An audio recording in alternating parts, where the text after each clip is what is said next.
Welcome to the Slop Farm. Enjoy the video.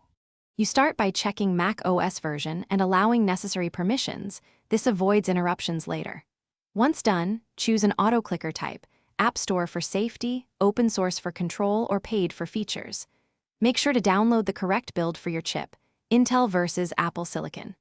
After download, open the installer and grant accessibility and screen recording access when prompted so the tool can simulate clicks.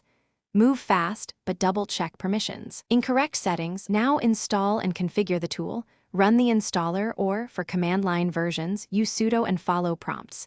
You will set click interval, milliseconds matter, choose single or double clicks, and decide whether it should click at coordinates or follow the cursor. Next, assign hotkeys for start, pause, and stop so you retain control.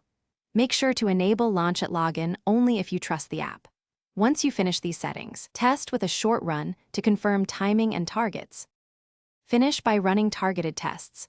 Observe behavior for 10-30 seconds and confirm clicks land where expected. If you see misfires, recalibrate coordinates or increase the interval slightly to accommodate app responsiveness. Make sure accessibility and screen recording permissions remain enabled.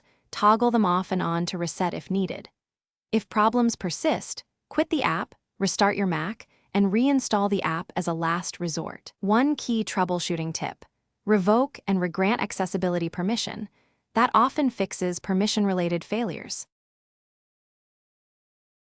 Thanks for watching.